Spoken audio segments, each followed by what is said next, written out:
Oke, Assalamualaikum warahmatullahi wabarakatuh. Perkenalkan, nama saya Chandra Ditya dengan NRP 15/2022-130. Di sini akan melakukan presentasi untuk draft proposal tugas akhir, yang dimana di sini Chandra mengambil tugas akhir dengan topik berjudul segmentasi trombus dan klasifikasi keparahan deep vein thrombosis pada citra ultrasound menggunakan UNED dan hybrid deep classical learning. Di sini sebelumnya Chandra bakal menjelaskan secara singkat dan poin-poinnya saja. Jadi kita mulai di sini. Pertama-tama untuk latar belakangnya sendiri, karena mengingatkan deep vein thrombosis itu intinya di sini merupakan kondisi medis yang ditandai dengan terbentuknya bekuan darah trombus pada vena dalam. Jadi salah satu faktor risikonya itu karena melakukan perjalanan panjang dalam waktu lama dan posisi duduk kita itu selalu sama gitu, dan tidak bergerak sama sekali gitu, tidak melakukan pergerakan sama sekali. Jadi akibatnya di situ terjadi pembekuan darah, sirkulasi darah juga naik, dan bisa meningkatkan risiko kematian yang di sini. Nah, untuk perumusan masalahnya ini, jadi kan tadi udah disebut bakal ada penerapan deep learning dan juga segmentasi dan klasifikasi untuk DFT menggunakan UNED. Nah, di sini ada beberapa perumusan masalah. Yang pertama, bagaimana penerapan arsitekturnya untuk UNED. Terus bagaimana pengaruh penggunaan pendekatan self-supervised learning-nya. Bagaimana perbandingan hasil antara pendekatan deep learning murni dan pendekatan hybridnya di konteks penelitian ini. Nah, jawabannya di tujuan penelitian ini. Jadi nanti tujuannya akan merancang sistem segmentasi trombus pada citra ultrasound menggunakan arsitektur UNED. Kedua, menganalisis potensi pendekatan self-supervised learning sebagai tahap pelatihan. Ketiga, melakukan perbandingan kinerja antara metode yang digunakan sebagai dasar evaluasi awal penelitian. Nah, untuk teori landasan ini akan dibahas secara singkat juga kayaknya untuk waktu yang diminta mungkin ya. Jadi di sini yang dijelaskan tadi di vein thrombosis, yaitu ya kondisi medis yang ditandai dengan terbentuknya trombus atau bekuan darah, ya seperti itu. Yang kedua, jadi ada beberapa poin-poin penting untuk landasan teorinya, seperti selain yang tadi, yaitu menjelaskan bagaimana ultrasound sebagai modalitas diagnostik. Selanjutnya, menjelaskan juga pengolahan citra medisnya, yang dimana dia itu teknik buat meningkatkan kualitas citra.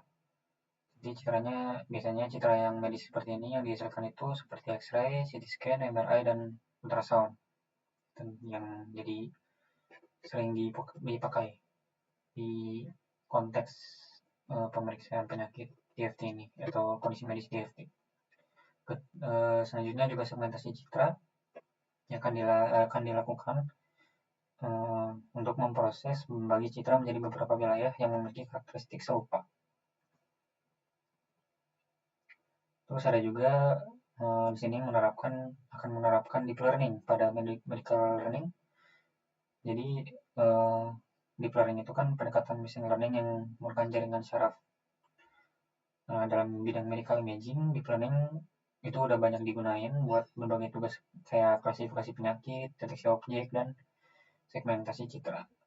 Jadi keunggulannya itu terletak pada kemampuannya untuk mengekstraksi fitur kompleks. Dan juga di sini ada self-supervised learning, dan di sini menjelaskan bagaimana SSL singkatannya merupakan pembelajaran untuk melatih model menggunakan data tanpa label. Melalui tugas pelatihan tertentu. Tujuannya buat mempelajari representasi data yang bermakna sebelum dilakukan fine tuning. Nah, terus di sini juga ada hybrid deep learning dan classical machine learning yang bakal dijelaskan juga di sini. poin-poin landasan teori di mana pendekatan hybrid dalam machine learning ini dikombinasikan antara deep learning sama metode machine learning klasik dalam satu sistem.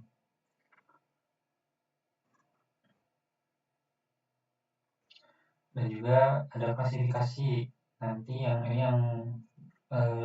main penting juga untuk klasifikasi keparahannya berbasis fitur citra. Nah, nanti klasifikasi keparahan ini bakal mengelompokkan kondisi suatu objek ke dalam beberapa tingkat berdasarkan karakteristik tertentu. Jadi penelitian ini kan berbasis citra medis. Keparahan bakal direpresentasikan melalui fitur visual yang dapat diukur secara kuantitatif. Terus di sini terakhir ada buat melakukan metode evaluasi, segmentasi, dan klasifikasi. Nah, metode penelitiannya di sini Chandra merancang pipeline-nya. Jadi nanti akan melakukan apa aja sih nanti untuk perancangan awalnya. Yang pertama, eksperimen dimulai dengan pengumpulan data citra, ultrasound vaskular, terus citra dilakukan pre-processing, kayak normalisasi, riset, sama augmentasinya. Setelah itu, pipeline bercabang jadi 3, nanti bakal mencoba perbandingannya untuk 3 metode yang Chandra pilih, yaitu pelatihan unit baseline secara supervised, pre-training encoder menggunakan pendekatan self-supervised, terus fine tune di unit buat hybrid klasikal. Terus setelah itu pendekatan hybrid tadi di mana hasil segmentasinya bakal digunakan buat ekstraksi fitur buat klasifikasi tingkat keparahan trombusnya pakai model ML. Terus terakhir seluruh metodenya dievaluasi performanya menggunakan metode segmentasi dan klasifikasi untuk dianalisis secara komparatif. Di sini ada perancangan sistemnya. Jadi ini visual sih, lebih ke akan menjelaskan beberapa visual. Jadi kan prinsipnya seluruh metode ini berbagi dataset yang sama. Nah, percobaan dilakuin setelah pre-processing. Nah, terus di metode menghasilkan keluaran yang dapat dievaluasi secara terpisah. Nah, di sini ada beberapa flowchart alur penelitiannya. Yang pertama ini main sih, lebih ke main. Jadi tadi pengumpulan dataset untuk ultrasound vaskularnya, pre-processing, pembagian dataset, proses pencabangan metodenya dari pelatihan, unit, pelatihan encoder, yang tadi yang disebutkan di sini intinya, dan terakhir evaluasi dan analisis. Bisa lihat di sini juga. Jadi pengumpulan dataset, pre-processing, membagi 3 metode yang diuji satu-satu, terus digabung menjadi evaluasi pada beberapa hasil visual dan dianalisis. Di sini untuk blok diagramnya, jadi ya tadi input citra, secara garis besarnya input citra, pre-processing, terus melakukan 3 metode uji, dan masuk fitur ini untuk hasil visualnya, dan juga nanti dievaluasi validasi metodenya, mana yang akurat atau yang efektif. Ya, subflowchartnya juga, subflowchart untuk proses self-supervised learning yang pertama. Jadi intinya dia input citranya, terus augmentasi kontrol 2 pandangan citra, ini untuk pretest task, ini untuk pembacaan encoder, lalu disimpan bobot encodernya ke unit, terus di fine tuning menggunakan dataset label. Dan juga di sini ada kalau misalnya kita uji metode segmentasi unit baseline dan fine tune-nya, di sini lore-nya akan melakukan input citra dulu seperti biasa, pre-processing citranya, dan habis itu kita forward unit, terus kita menghitung loss menggunakan dice atau BCI dice, terus kita backward, habis itu optimasi, dan terakhir evaluasi. Nah, di sini ada juga yang terakhir di subflowchart proses klasifikasi keparahannya yang menggunakan hybrid. Jadi yang pertama itu kita input segmentasi model terbaiknya, terus kita habis itu kalkulasi fitur trombus, terus normalisasi dan seleksi fiturnya. Habis itu kita baru melakukan training classifier ML-nya menggunakan SVM atau XGBoost, dan terakhir evaluasi menggunakan confusion matrix dan akurasinya. Nah, jadi kesimpulannya itu di sini Chandra bakal merancang gitu ya ke depannya. Sistem ini kan yang udah dijelaskan di pipeline-nya, mulai dari tadi pengumpulan dataset, pre-processing, pembagian dataset, pelatihan model, evaluasi, lalu analisis komparatifnya antar metode. Selain itu, rencana pengujian udah dijabarkan ya.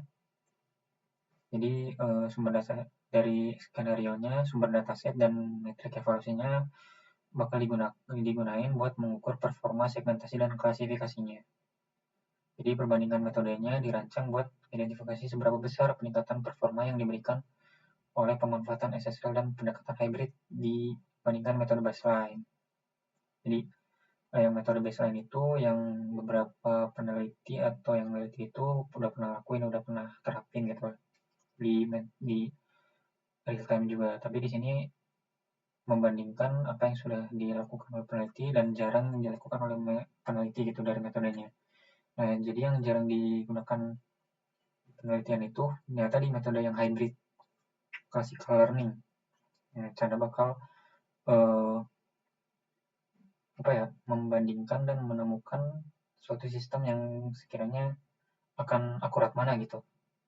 Seberapa akurat juga untuk hybridnya, metode hybrid ini gitu. Oke, sekian dari Chandra. Kurang dan lebihnya mohon maaf atas beberapa mungkin suara yang kurang terdengar juga, mohon dimaafkan. Jadi di sini intinya ada yang sudah disampaikan juga di infonya di sini. Sekian, terima kasih. Assalamualaikum warahmatullahi wabarakatuh.